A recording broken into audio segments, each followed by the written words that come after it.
हाँ चलिए आगे। तो 31 मार्च की आपकी पूरी प्लानिंग हो गई, 12th पास। ठीक, ये जो 12th पास स्टूडेंट्स हैं यही बिल्कुल प्लानिंग 12th वालों की होगी जो एग्जाम के बाद उनको करना, जो बेसिकली उनके बोर्ड खत्म होने के बाद जो करना है। तो सर बोर्ड के बीच में क्या करना है, ध्यान से सुने। 13th वाले कहीं जाए नहीं, ध्यान से समझें। अभी और काम की बात बताऊंगा कि आपको कौन कौन सी मिस्टेक्स पर ध्यान देना। अच्छी बात, 12th वाले बच्चों के लिए बात करते हैं। 21 फरवरी को उनको फ्राइडे को उनका फिजिक्स का पेपर है, 27 को उनका केमिस्ट्री का है, 8 को उनका मैथमेटिक्स का है और ये है सीबीएसई। फिर से रिपीट करता हूं, ये मैं सीबीएसई के हिसाब से बना रहा हूं, पर इसमें भी दो चीजें मिस हो गई है। किसी के पास इलेक्टिव हिंदी है, किसी के पास फिजिकल एजुकेशन है, किसी के पास संस्कृत है, बहुत कुछ सारे हो सकते हैं और कोई लैंग्वेज होती है। तो उसके हिसाब से मैंने प्लानिंग नहीं करी है, एडजस्ट करनी पड़ेगी। अगर आप कोई और बोर्ड के हो तो जाहिर सी बात है कि आपको अपनी प्लानिंग करनी पड़ेगी, बट इसी तरीके से करनी है जैसे मैं बोल। तो मैंने एक स्ट्रक्चर्ड पूरा प्लान बना दिया है, आपको बिल्कुल वैसे के वैसे अपना प्लान बनाना है और आगे बढ़ जाना है। इसकी पूरी प्लानिंग पीडीएफ में आपको नीचे मिलेगी, अच्छे से पूरी जो मैं लिख रहा हूं पूरा पीडीएफ मिलेगा, पूरा प्लानर 12th और 13th वालों को पूरा एक प्लानर मिलेगा। जैसे मैंने अभी आपको दिखाया ना पूरी प्लानिंग जो मैंने आपको दिखाई। इस प्लानिंग में आपको रोज क्या करना है, अगर मैं आपको बताऊं 13 वालों को भी जो आपको दिखाई दे रहा है, इसमें आपको क्या करना है रोज, इसको आपको रोज ऐसे, जैसे मान लीजिए 15 फरवरी तो टिक लगाना है, आज मैंने करा कि नहीं करा,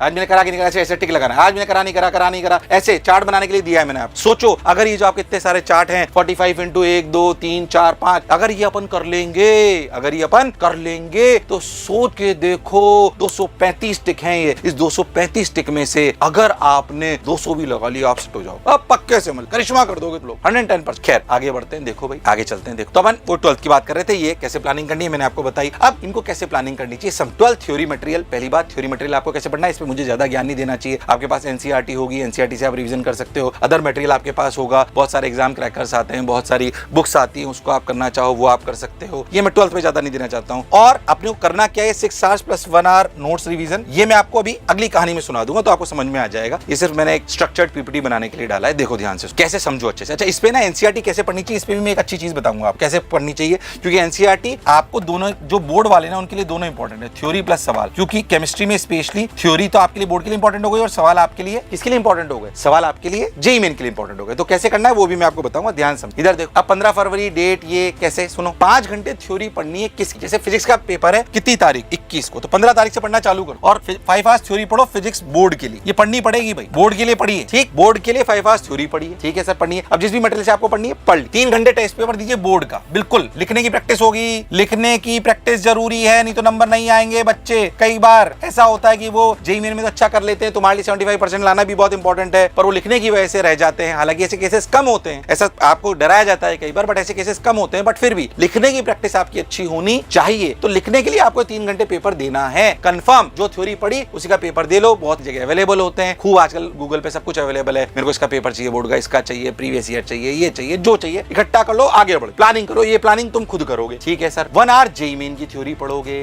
क्योंकि तुम बोर्ड वाले बच्चे हो, तुम्हें 1 आवर जेईई मेन की थ्योरी पढ़नी है। थ्योरी कैसे पढ़नी है वो मैंने आपको बताया था, शॉर्ट नोट्स के, ठीक है, शॉर्ट नोट्स के पढ़नी है, ठीक है, ये करना है आप, क्लियर है एकदम। और ये किसकी पढ़नी है, ये 12th की ही पढ़नी। प्रयास ये करना है कि जो थ्योरी यहाँ पढ़ रहे हो वो यहाँ पढ़ो, ताकि रिवीजन भी हो जाए आपका जेईई मेन के हिसाब से। अच्छा मैंने यहाँ पे पढ़ा था electric field on the axis of ring, अब मैं इलेक्ट्रोस्टैटिक्स से अगर वापस रिवाइज कर लूंगा तो मेरा टाइम बच जाएगा तुरंत, पर अच्छा जो सवाल होगा वो याद आ जाए, है कि नहीं। तो थ्योरी सेम पढ़नी है, इस चैप्टर के साथ जेईई मेन की थ्योरी रिवाइज हो जानी चाहिए। अच्छा सर ऐसे ही 3 घंटे इसी चैप्टर के क्या करने, पीवाईक्यू। अगर पीवाईक्यू कर चुके हो तो कोई और कर लो, मोशन की ऐप पे भी जाके आप अनलिमिटेड क्वेश्चन बैंक पे जाके प्रैक्टिस कर सकते हो, फ्री में पीवाईक्यूज हैं, चैप्टर वाइज हैं, टॉपिक वाइज हैं, ईयर वाइज हैं, जैसे आपको अच्छा लगे। ठीक, चलो भाई आगे चलते हैं। 1 आवर व्हीकल्स, जो मैंने आपको बोला, it is again very important कि आपकी कौन सी कमियां हैं उस पर काम करना पड़ेगा आपको, कैसे काम करना है, कौन सी मिस्टेक्स हो सकती हैं जिसकी वजह से आप इंप्रूव कर सकते हो, वो आखिरी में बताऊं। क्या ये कहानी समझ में आई है? अब आपका पूरे दिन का टिक लगाना, टक टक टक टक टक टक टक पूरा। किस फरवरी को क्या है, एग्जाम है रिलेटिव में फिजिक्स का, एग्जाम से आके मस्त नहीं हो जाएंगे, समय कम है, 5 घंटे कम से कम अगले पेपर की तैयारी करेंगे, जिसकी थ्योरी की अपन तैयारी करेंगे। कौन सा पेपर है अपना, केमिस्ट्री। कौन सा पेपर है, केमिस्ट्री, पूरी उसकी तैयारी करेंगे, ठीक है सर। अच्छी लगी, बढ़िया बात, शानदार, जबरदस्त। और चलो आगे, अच्छी बात। अगर अपन और अच्छे से देखें केमिस्ट्री प्रिपरेशन पे, अगर अपन देखें तो केमिस्ट्री में ध्यान देखो, मैंने सब जगह समझदारी से, यहाँ पे 5 घंटे थ्योरी रखी, वहाँ पे 6 घंटे रखी। केमिस्ट्री में थोड़ी ज्यादा पढ़ने पड़ते, 6 घंटे थ्योरी पढ़ेंगे, उसके बाद 3 घंटे टेस्ट पेपर करेंगे वही केमिस्ट्री के, 1 आवर जेईई मेन के करेंगे, 2 आवर पीवाईक्यूज करेंगे और 1 आवर व्हीकल्स पे काम करेंगे, ठीक है। 6 3 9 1 10 11 12 13। उधर भी देखो अपन ने क्या करा, ये देखो, ठीक, 3 घंटे पीवाईक्यू करे, पर केमिस्ट्री में मैंने 1 घंटा इधर शिफ्ट कर, क्योंकि यहाँ पर थ्योरी ज्यादा इंपॉर्टेंट। इनऑर्गेनिक आप पढ़ोगे,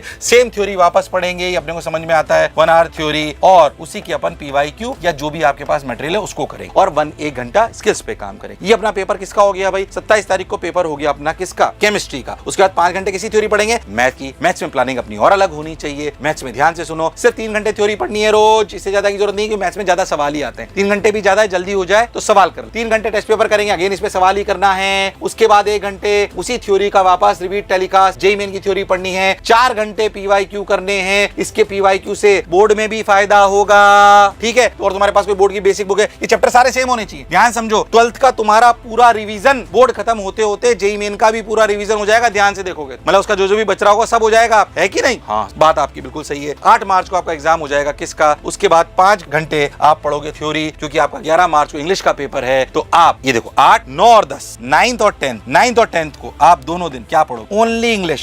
11 मार्च को पेपर है कि नहीं? ओनली इंग्लिश, जैसे पढ़ना है, जो करना है तुम समझो। 2 दिन इंग्लिश पढ़ लोगे तुम, ठीक ठाक अगर बच्चे हो 2 दिन में फोड़ दोगे इंग्लिश, और बढ़िया परसेंटेज आएगी, चिंता ही मत करो। और जैसे तुम्हें पढ़ना है, जो तुम्हारा टीचर बोले, इंग्लिश का जो तुम्हारा अध्यापक है, जैसे पढ़ना चाहिए उसको कर लीजिए, इंग्लिश पढ़ोगे मजा आ जाए। 2 दिन इंग्लिश, 11 को अपन क्या कर लेंगे, एग्जाम। क्या कर लेंगे, एग्जाम।